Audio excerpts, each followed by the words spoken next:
इस वीडियो को देखने के बाद आपकी 3 मेजर प्रॉब्लम्स सॉल्व हो जाएंगी। Number 1 is as a beginner जब हम क्लाइंट को पिच करते हैं तो high ticket low ticket clients हमें किसके साथ काम करना चाहिए और हमें उन्हें किस टाइप से प्राइसिंग ऑफर करनी चाहिए। हम उनको एक फिक्स्ड प्राइसिंग दें या फिर हम उनका जो मीडिया बाइंग एड स्पेंड है उस पर एक परसेंटेज चार्ज करें, वो भी कितना होना चाहिए, 10%, 20%, 30%। सेकेंड वन इज कि हम जो क्लाइंट को सर्विसेज देते हैं उसका जो हमें सर्विस फीस मिलता है, एड स्पेंड उसमें इंक्लूडेड होता है या नहीं होता है। अगर नहीं होता है तो वो हम क्लाइंट को किस तरह से बताएं क्या क्लाइंट उतना स्पेंड करने के लिए रेडी होगा। And last one is pricing model कैसे रखना चाहिए। एक डिजिटल मार्केटिंग एजेंसी में हमें क्या फिक्स चार्ज करना चाहिए सब क्लाइंटों से या फिर हमें मीडिया बाइंग एड स्पेंड पे काम करना चाहिए, उस पर एक हमें रेवेन्यू शेयरिंग चार्ज करनी चाहिए। इस लास्ट क्वेश्चन को मैं थोड़ा डिटेल में कवर करूंगा और आपको मैं बताऊंगा स्टेप बाय स्टेप मैंने कैसे शिफ्ट किया है खुद के जो हमारा प्राइसिंग है उसको मैंने कैसे चेंज किया वो मैं आपको बताने वाला हूँ। सो नंबर 1 इज स्टार्ट करते हैं पहले क्वेश्चन से कि हमें किस टाइप के क्लाइंट्स को पहले काम करना चाहिए। एज अ बिगिनर मैं आपको बताता हूँ कि मुझको भी जब मैंने स्टार्ट किया था मुझको कोई 40,000, 50,000, 1 लाख रुपए पेइंग क्लाइंट्स, रिटेनर क्लाइंट्स नहीं मिलते थे। मतलब एक ऐसा करना ही होता है आपको, अगर वर्क पोर्टफोलियो डेवलप करना है, आपको एक्सपीरियंस चाहिए, प्रैक्टिकल एक्सपीरियंस चाहिए, तो आपको इस तरह के क्लाइंट्स के साथ काम करना पड़ेगा। एज अ बिगिनर अगर आप स्टार्ट कर रहे हो तो इसमें कोई गलत नहीं है, कोई बुराई नहीं है। आप उस हाइप पे मत जाओ कि आपको लोग समझाते हैं कि नहीं आप छोटे क्लाइंट्स के साथ काम मत करो, हाई टिकट क्लाइंट्स के साथ काम करो। छोटे छोटे क्लाइंट्स के साथ कभी आप काम नहीं कर सकते हो, कभी आप स्केल नहीं कर सकते हो, स्केलेबल नहीं है, फ्रस्ट्रेटेड हो जाती है एक एजेंसी ओनर। ये सारे टर्म्स को आप तब इम्प्लीमेंट करना है, तब आप प्लान करना है इसे ओवरकम करने के लिए जब आप एक लेवल पे पहुंच जाना, एटलीस्ट महीने का 1-2 लाख रुपए तो कमाने ही लगो, राइट। क्योंकि हम डे 1 से ये सारी चीज़ों को हम सोचने लगते हैं कि हम स्केल कैसे करेंगे ये सारी चीज़ें, राइट। डे 1 पे क्या होता है, ऐसा नहीं है प्रॉब्लम्स आती नहीं है, प्रॉब्लम्स आती हैं, मुझे भी आई हैं, मुझको भी लाइक ड्यूरिंग द स्केलिंग जब हम क्लाइंट्स बहुत ज़्यादा बढ़ा लेते हैं, टीम मेंबर्स बढ़ जाते हैं तो बहुत फ्रस्ट्रेशन होती है, अलग से एक टीम को मैनेज करना है, क्लाइंट्स को मैनेज करना है। बट फिर हम इस पोजीशन पे आके मैनेज करते हैं जहाँ पे एटलीस्ट मैं 1 लाख 2 लाख रुपए महीने का कमा रहा था, राइट। वहाँ पे 1-2 लाख रुपए प्रॉफिट बच रहे थे। उसके बाद हम उस जो हमारे पास पैसा आता है उसको इन्वेस्ट करके और भी सारी प्रॉब्लम्स अपनी हम सॉल्व कर सकते हैं। एज अ बिगिनर आप ट्राई करो किस तरह से 1 लाख 2 लाख रुपए महीने तक आप एटलीस्ट अपने बिजनेस को, फ्रीलांसिंग या डिजिटल एजेंसी बिजनेस को आप पहुँचाओ, राइट। इस केस में अगर आपके लो टिकट्स क्लाइंट्स मिल रहे हैं, 8,000, 10,000, 15,000, 20,000 के पेइंग क्लाइंट्स मिल रहे हैं, रिटेनर क्लाइंट्स मिल रहे हैं, तो आप बिल्कुल उनके साथ काम करिए। स्टार्टिंग में मैं आपसे सजेस्ट करूंगा आपको कि आप उनसे एक मीडिया बाइंग एड स्पेंड पे जो कमीशन लोग चार्ज करते हैं लाइक 10%, 20% वो ना चार्ज करके आप एक फिक्स्ड अमाउंट चार्ज करिए। इसके 2 रीजन है। नंबर 1 रीज़न कि जब भी हम क्लाइंट को एड स्पेंड पे चार्ज करते हैं स्टार्टिंग में, तो स्टार्टिंग में कई बार रिजल्ट्स भी नहीं आते हैं, कई बार क्लाइंट भी थोड़ा सा उतना ट्रस्ट नहीं करता है। तो जब आप उससे एड स्पेंड बढ़ाने के लिए कहते हैं तो सोचते हैं कहीं ना कहीं अपने फायदे के लिए तो एड स्पेंड नहीं बढ़वा रहा है।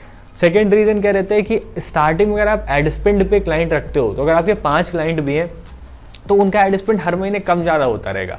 तो स्टार्टिंग में आपका बिजनेस बहुत फ्लक्चुएट होगा, उनके एड स्पेंड के अकॉर्डिंग आपका भी पैसा कम ज़्यादा होगा। और एज अ बिगिनर आपको कोई भी ऐसा क्लाइंट नहीं मिलेगा जो 5 लाख 10 लाख रुपए स्पेंड कर रहा हो, राइट, पर मंथ। तो एड स्पेंड स्टार्टिंग में आपको ऐसे मिलेंगे 40,000, 50,000, 20-30,000 रुपए वाले भी क्लाइंट मिल सकते हैं जिनका एड स्पेंड हो।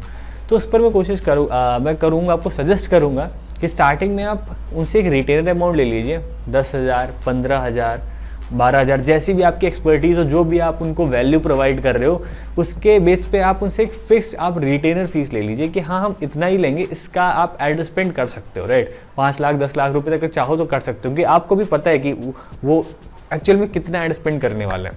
एज अ बिगिनर यहाँ पे हम इन अ नटशेल अगर बात करें तो आप लो टिकट क्लाइंट के साथ काम कर सकते हो उसके, क्योंकि आपको अपना पोर्टफोलियो बिल्ड करना है, आपको कुछ अर्निंग स्टार्ट करनी है, रेवेन्यू जनरेट करने हैं और एक थोड़ा सा स्टेबल लेवल पे आना है, राइट।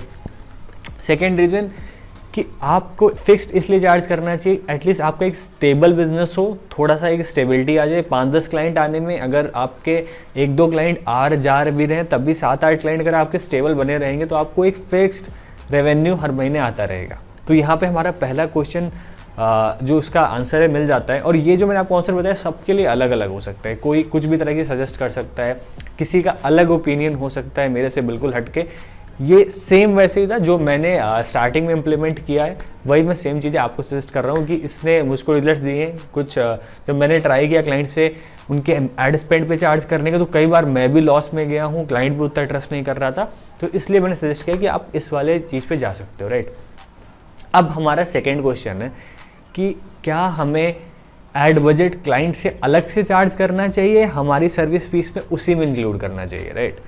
अब मैं इसमें आपको दो चीज़ें बताता हूँ आपको क्या करना चाहिए। आप क्लाइंट से एड बजट ले सकते हो, राइट। पहली बात तो आपको क्या करना है, एड स्पेंड और आपकी जो मार्केटिंग की फीस है, डे 1 से आपको क्लाइंट को क्लैरिटी देनी है कि क्लाइंट आपको कितना पे कर रहा है, एड स्पेंड पे क्या कर रहा है। इंडियन क्लाइंट्स में ज़्यादातर प्रॉब्लम होती है, उनको पता नहीं होता है कि मार्केटिंग पे उनका एड स्पेंड कितना हो रहा है। वो फिर महीने के आखिरी में कहते हैं मैंने तो 50,000 रुपये 1 लाख रुपये खर्च कर दिए, बट उसमें से रिस्पॉन्स कितना आया। अब उनको ये नहीं पता है कि उस 50,000 या 1 लाख रुपये में से उन्होंने एड स्पेंड कितना किया। एड स्पेंड वो जितना करेंगे उसी के अकॉर्डिंग उनको लीड्स, कन्वर्जन्स, ये सारी चीज़ें आने वाली हैं। आप उनको डे 1 से क्लियर करिए। और अगर आपके क्लाइंट्स की बिलिंग इंडियन में है, इंडियन करेंसी में है, तो उनको आप ये भी क्लियर करिए कि जितना अमाउंट वो ऐड करेंगे उस पर 18% GST कट के वो पेमेंट ऐड होगी। तो वो उसी हिसाब से माइंडसेट अपना लेके चलें डे 1 से, राइट। तो आपको चार्ज कैसे करना है, आपको ड्यूरिंग द कोटेशन या क्लाइंट क्लोजिंग क्लियर कर देना है कि फॉर एग्जांपल अगर 1 लाख रुपए आप हमें टोटल दे रहे हो, तो उसमें 40,000 30,000 हम लेंगे एज अ लाइक आपके एड्स मैनेज करने के लिए, कैंपेन्स क्रिएट करने के लिए, आपको लीड जनरेट करने के लिए, पूरा आपका प्रोसेस सेटअप करने के लिए हम इतना अमाउंट लेने वाले हैं। रिमेनिंग 70,000 आपका जाएगा गूगल एड्स या फेसबुक एड्स में। आप हमेशा ट्राई करो इसके लिए कि क्लाइंट खुद डायरेक्टली अपने cards, debit card, credit card लगा के ऐड अकाउंट में पैसा डाले। सर्विस फीस आप अलग से लीजिए। जो एड स्पेंड होता है, मैं हमेशा सजेस्ट करूँ कि मैं बहुत सारी प्रॉब्लम में आया हूँ, कई बार मैंने क्लाइंट्स के 1-2 लाख रुपए एड बजट उठा लिए, उन्होंने मेरे अकाउंट्स में डाल दिए, मैंने फिर उधर से डाला। उसमें 2 प्रॉब्लम हुई। पहली चीज़ तो वो जो 1-1.5 लाख रुपए मेरे अकाउंट में आता है, स्टार्टिंग में तो एज अ फ्रीलांसर उतना बड़ा अमाउंट नहीं था, तो हमें कभी प्रॉब्लम नहीं। बट जब बहुत सारे ट्रांजैक्शन मेरे अकाउंट में होने लगा, तो जो मेरे CA थे, जो फाइलिंग होती थी, उन्होंने भी मुझको इस चीज़ को अवेयर किया कि मैं इतना सारा अमाउंट जो ले रहा हूँ वो मेरे इनकम में कैलकुलेट हो रहा है। इस चीज़ को अगर आप फ्रीलांसर हो उतना नहीं समझेंगे, बट जब आप स्केल करने लगेंगे और जब आपको ऐसे ही 10 क्लाइंट से 1-1 लाख रुपए ऐड बजट आने लगेगा और महीने का 10 लाख आपको ऐसे ही आ रहा है, तब आपको समझ में आएगी कि वो 10 लाख तो आप गूगल और फेसबुक को दे रहे हैं, उसमें तो आपकी इनकम भी नहीं है, और बट वो आपके इनकम में, ट्रांजेक्शन्स में कैलकुलेट हो रहा है। तो आप हमेशा ट्राई करो कि क्लाइंट डायरेक्टली अपने कार्ड्स लगाए ऐड अकाउंट में, आप उसको पेमेंट की एक्सेस दीजिए, वो डायरेक्टली उसमें अपने जो फंड्स हैं, ऐड बजट है, वो ऐड करें, राइट। तो आपको हमेशा यही ट्राई करना है और क्लाइंट को डे 1 से क्लियर कर देना है कि आप जितना अमाउंट ऐड करोगे वो एक अलग सेपरेट है, उसके अकॉर्डिंग आपको लीड्स आएंगे और ये फंड हम ले रहे हैं मैनेज करने के लिए, आपको रिस्पॉन्स देने के लिए। आई होप आपको क्लियर हो गया होगा कि किस तरह से वो क्लाइंट को चार्ज करना है। डे 1 से आपको बताना है कि हाँ, जो आप पैसा ले रहे हो उसमें आपका एड स्पेंड नहीं है। हमेशा मैं एक काम करता हूँ, जब भी मैं कोटेशन देता हूँ, मैं हमेशा उसमें एकदम एग्जैक्ट बोल्ड करके लिख देता हूँ कि फॉर एग्जांपल मेरी अगर सर्विस फीस मैनेज करने की गूगल एड्स की 40,000 रुपीज़ है, तो मैं उसमें हाईलाइट करके लिख देता हूँ this doesn't include the ad budget और मीडिया बाइंग। ठीक है, मैं उसमें क्लियर लिख देता हूँ कि इसमें किसी भी तरह का एड स्पेंड नहीं इंक्लूडेड है। और नीचे टर्म्स एंड कंडीशन में मेंशन कर देता हूँ सजेस्टेड ऐड बजट, क्योंकि क्लाइंट के लिए डिफरेंट ऐड बजट होता है, तो उस क्लाइंट को सजेस्ट कर देता हूँ उसके क्लाइंट के अकॉर्डिंग कि फॉर एग्जांपल आपको महीने का एटलीस्ट 1 लाख रुपए तो चाहिए 1 लाख से 1.5 लाख रुपए, तो सजेस्टेड ऐड बजट लिख दीजिए कि इतना आपको अलग से ऐड करना है। ठीक है, तो आई होप आपको क्लियर हो गया होगा। एंड लास्ट क्वेश्चन कि आपको फिक्स्ड लेना चाहिए क्लाइंट से या फिर उसके जो एड स्पेंड करता है उस पर। तो इस चीज़ को मैंने अभी पहले क्वेश्चन में टच किया है, बट अब मैं थोड़ा इसको डिटेल में बताता हूँ, राइट। आपको क्या करना चाहिए जब एज अ बिगिनर स्टार्टिंग कर रहे हो, तो मैंने यही चीज़ आपको बताई कि स्टार्टिंग में बहुत मुश्किल है आपको कोई मीडिया बाइंग पे पैसे दे, या मीडिया बाइंग पे आप ज़्यादा पैसे बना पाओ। हो सकता है आप ज़्यादा पैसे ना बना पाओ, क्लाइंट 40-50 हज़ार रुपये खर्च कर रहा है, बहुत थोड़े से पैसे बनाओ। इससे बेटर है स्टार्टिंग में आप पहले तो चार्ज करो एक फिक्स्ड अमाउंट, राइट।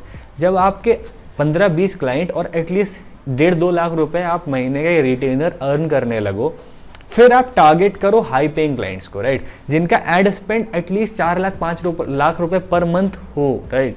क्योंकि मीडिया बाइंग पे चार्ज करने का मजा या फायदा तभी आता है ना जब उसका एटलीस्ट 4-5 लाख रुपए तो एड स्पेंड हो ही हो, उससे कम अगर हो रहा है और उसे आप चार्ज कर रहे हो उसके परसेंटेज पे, तो शायद आपको बिल्कुल फ़ायदा नहीं होने वाला। उससे बेटर तो मैं सजेस्ट कर रहा हूँ फिक्स चार्ज करो। और हाई पेइंग क्लाइंट तभी आपको मिलेगा जब आपके पास वर्क पोर्टफोलियो होगा। तो पहले वर्क पोर्टफोलियो डेवलप करो, फिर टारगेट करो हाई पेइंग क्लाइंट्स को।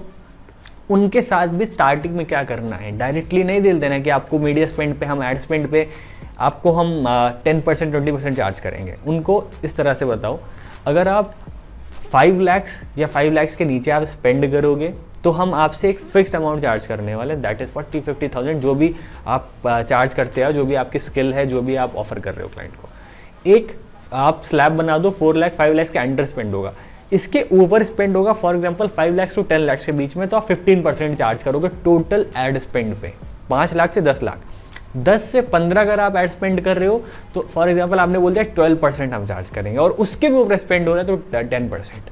आप इस तरह से क्लाइंट को स्लैब बना दे सकते हो, क्योंकि पता नहीं बहुत सारे हमारे ऐसे क्लाइंट्स हैं जिनका स्पेंडिंग हमने पहले सोचा नहीं था कि बढ़ाएंगे, बट उनको फ़ायदा होने लगा, उनको रिस्पॉन्स आने लगा, उन्होंने बोला आदित्य हमारे एडवर्टाइज बढ़ा दो।